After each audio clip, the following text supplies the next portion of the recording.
As my subscribers know, I was in Ephesus, Turkey in 2005. I had left my husband after my son was killed in 2003. I was not in a good state of mind, and I wanted to take a trip. And I went to the Mediterranean, and I took a cruise. And my cruise happened to go to Ephesus, Turkey, which I was really disappointed because I was not at all thinking or feeling religious. And so, but there I was, wandering around, and I suddenly got all these feelings. And basically, I felt it was a head chopping place. And they said that Mary, the mother of Jesus, lived there after she saw the spirit of her son. She was taken away, to Ephesus. It's all there. It's in your Google. You can Google that too. She was taken to Ephesus, Turkey. And everybody sort of thinks she was living in luxury and had some kind of a swimming pool. While in exile, while John the Apostle was over there in Patmos, Greece, writing up Revelations. So what is shocking to me is this place seems to have the same exact buildings, and only they didn't have these miles and miles of head-chopped statues of women.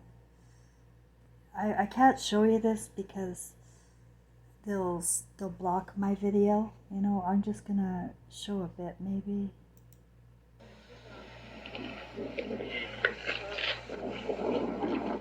And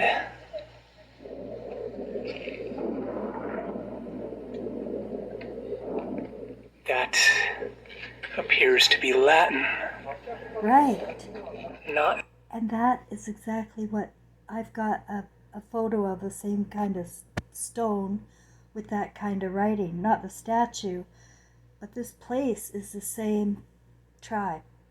And I'm going to skip over and show you my photos of Ephesus, Turkey. Now, why does this matter to anybody? It doesn't. It matters to me. I'm looking at history and where we went wrong. And where we went wrong is in walking into a hypnotic trance into the Garden of Eden. I feel these guys are script writers because hypnosis was invented in Greece in 3000 BC. I know that because I'm a trained clinical hypnotherapist and I had to study this stuff. And what it was is they had sleep temples, and they would put fantasies in people's imaginations, and they begin to manifest. And they know that we manifest from our imaginations. And then all of the, Old Testament came, the stories of Abraham, all of that, Moses' character, all of that bull crap. Jesus came to debunk all of that. He said that the imagination is the manifester, and you can manifest your fear and all your shame and worship of idol stars, or you can manifest bread and fish. Bread and fish. Create. But people killed them. But I'm just saying that this is very interesting that I happened to come across a video. So maybe I'm supposed to talk about it, and I don't know why, other than it's fascinating, and I want to pop bubbles into the narrative going on still today, because it's all lies that we get fed. All along we've been fed lies. We live in utter delusion here. You don't know your own spirit, you don't know your purpose, you don't know your loved ones, and you don't even know why you're here, and half you want to go home. Well, that's no way to live. And so we've got to figure out what happened and get to the root. And that's what they teach you in hypnotherapy training too, You got to get to the root of every issue in hypnosis. And so that's what I'm doing. I've got my photos, I've got my angels, my guides, and I'm able to piece together the big picture. But it's kind of nice now and then for me to discover some details. And people, if you have interest or fascination with anything and you want to get to the bottom of it, why don't you do the same with your subject and get to the root of your questions? Please don't ask an expert for answers. Please don't go to a rabbi or father, someone who wears fine clothes of silk and takes money from widows. Please don't do that. That's the opposite of everything Christ consciousness is. Christ consciousness knows you're a flame of Christ, and you have every power that Jesus had if you worship Jesus, but you have every power of God, and it lives in your heart. But when you live in a snake pit where you're thinking and fantasizing about women being punished by God and all the shameful sins of eating apples and whatever, these fantasies were the beginning, and Hollywood has perpetuated it to the point where cities cannot survive. Cities will not survive. Cities will not survive with this kind of consciousness. And because of Hollywood and media, university, all education, and the very way that we are formed to all think the same, we're manifesting what they're putting out there. So if I were you guys, I would turn it all off. Now I'm going to show you my pictures. Okay, I found my Ephesus, Turkey photos, and I'm going to show you them now. The city is so much the same as that one in Cyprus. Unbelievable. And especially in the video, it had like hundreds of statues of women, and not one had their head on. Now, the odds of all of them being like that without being deliberate is, I think they were made like that. I think they were made like that since the Garden of Eden. And that's why Jesus came, to debunk Moses and the fables that were coming, like through its hypnosis. The stories we walk into are hypnosis. And the more we act out the hypnotic stories, the more neurolinguistically brain programmed we are. And what we've done is we have rewired ourselves so that we don't even have a right brain anymore. It's so convoluted now, and I can see cities fall, and cities will fall again. This is the place I was talking about with the pool. They said that this was Mary's place of exile, is what they called it. My feelings were so,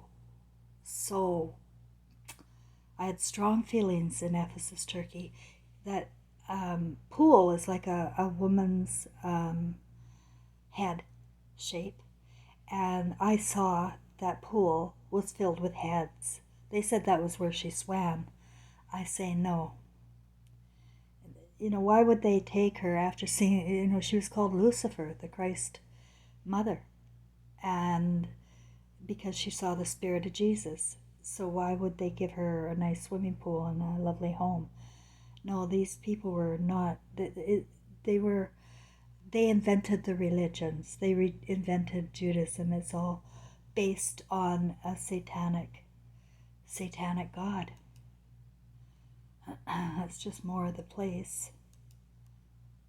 And, after the beings of light came and downloaded me, I realized that every step I took in every part of my mundane journey, I thought it was just a mundane journey.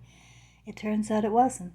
Everything had a purpose. And that's the joy that we're all going to find, is that we all have a purpose. When I got to Montreal in 2018, I had nothing to do, so I got out some crafts and sat in a park and somehow came up with this. It meant nothing. I didn't really know what I was doing. It was stupid art, but it sure makes sense to me today. And at the bottom here it says, I can change my patterns, and that'll be your neuro-linguistic patterns, your brain, when you change your mind about them. And I did this one too with some of my numbers. I just felt like I was coming from Celtic Ireland in my first life. Everything, I was about crowns. Everything was about crowns. Yeah, it's a crazy story I have here, guys, but it's all in my imagination, and I play it out. I make sure that I can connect dots and not lie to anybody. If I make a mistake on a detail, that's no big deal. I have the big picture. Details are where the devil lives, and it can be twisted. And so who knows, right? Words can be twisted, but feelings cannot be. Feelings cannot be twisted. You know, they can think they're twisted, and you may even think you don't have any feelings. But I assure you, everybody has feelings on the other side. Our primary emotion is love, joy, laughter. I know that after the Beings of Light downloaded me with the history and fixed me in some way, fixed my body, did something work with my body. So they might be trying to kill me, but they're not doing it. They're not. I think I was saved by these Beings of Light. Now that I still don't know, but they already saved me from lung cancer and a severe case of COPD, and the mild form of MS. All of those scar tissues and tumors were gone by the time I got to Montreal. So the Beings of Light did some work on my body. But here in Quebec City now, last couple of years, I've had nothing but trouble with my health, and yet I'm doing the same thing for my health that I feel I was guided to do. I make my own hydrochloroquine, I have cannabis oil, and that kind of thing. And now I'm using that hydrogen peroxide, and that's working. So I listen to my guides and what to do for my health. You know, in this crazy world I don't have any control over what people try to do. I don't have control over anything, and neither do you. What I do have control over is my reactions. And if I react in stress and fear and anger, I'm going to get sick. You know, I'm going to create that in my imagination. So I don't fear anything. I don't worry about anything. I'm like fluid. And I encourage all of my subscribers to be fluid and go with the flow sometimes. Just let it go. Like, why do we have to hang on to stress? Let it go. And, you know, use your imagination and fantasies to drain the stress from you, to see yourself stress-free and happy. Well, that's what I was saying. After they finished doing the work on me, Trevor and I had a moment, and it was a moment of my lifetime. It was pure love, joy, laughter, and it felt physical in the heart. It felt like I thought I was going to have a heart attack and burst, because there was so much laughter and joy. You don't understand what that's like. You really don't. And I want it back for everybody.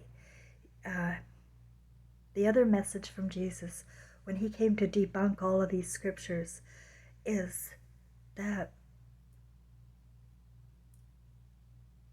what he could do, who he was, we all are.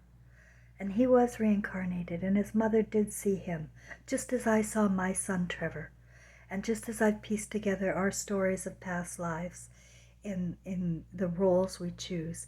The reason for my whole purpose is to free you from this prison.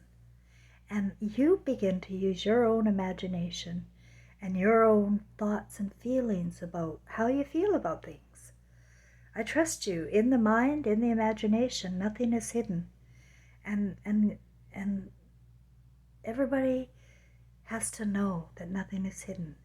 And if your thoughts are meditating on things that are leading you into temptation, you've got to stop those thoughts, you know, and you're in control. You're not a big baby. Just stop and find something else to do. It may take a while, but you can break those patterns.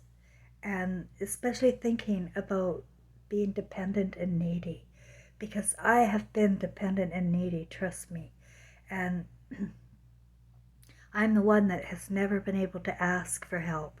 It's very hard on me. Just like my birthday coming up September 11th. You don't have any idea how hard it is for me to ask, because then I get silence, right? And nobody will send me a card. I think I know that. But what I'm trying to tell you is I'm trying to break patterns for myself. And you're my only friends. I have one friend, Frank, who helps me financially. And I don't have a circle of friends based on judgment and fear of what I have to say. Truth telling is a trigger for a lot of people. And emotionally wise, people don't want to hear things that make them feel bad or feel like they got it all wrong, right? Well, listen, honey, we all got it wrong. We all got it wrong. You wouldn't believe how wrong we got it. I can see now how wrong I got it in my life.